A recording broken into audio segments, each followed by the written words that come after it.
काश्तकारनि सां थींदड़ ज़्यादतियुनि खिलाफ पीपल्स पार्टी पारां हैदराबाद में रथियल ट्रैक्टर ट्राली मार्च ऐं एहतजाजूं तैयारियूं मुकमल कयूं वयूं। मुख़्तलिफ़ शहरनि मां ट्रैक्टर ट्रालियुनि ते काफ़िला पहुचण जो सिलसिलो जारी आहे। इन हवाले सां वीडियो लिंक ते मौजूद आहे हैदराबाद मां धरती टीवी जो bureau chief Jahangir सेड़ो।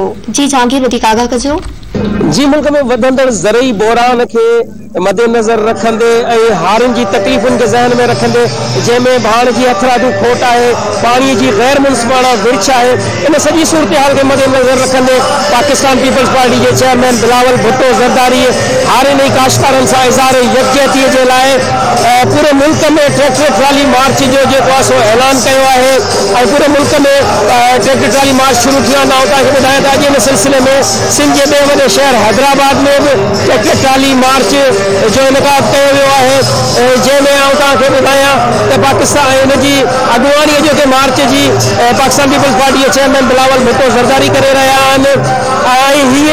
Tractor trolley मार्च हैदराबाद डिवीजन में हज़ारन की तादाद में ट्रैक्टर ट्रालिन ते सवार थी हारी काश्तकार पाकिस्तान पीपल्स पार्टी की ज़ैली तंजीमन जा कारकुन जी आला हिते फतेह चौक हैदराबाद वारी जलसेगाह में गॾु थियण शुरू थी विया आहिनि। अॼु सुबुह सवेर खां वठी हज़ारन की तादाद में पाकिस्तान पीपल्स पार्टी जा कारकुन हारी काश्तकार इन जलसेगाह में पहुंचण शुरू थी विया आहिनि। फतेह चौक ते इन जलसे जो मरकजी जलसे जो एहतमाम किया गया है, जिते आउं बुधाया तो जलसेगाह के पाकिस्तान पीपल्स पार्टी के बैनरन झंडन से तमाम खूबसूरत अंदाज में जो सजाया गया है, जैसा हारिन से इज़हार हमदर्दी के लिए उन्होंने नारा दर्जन।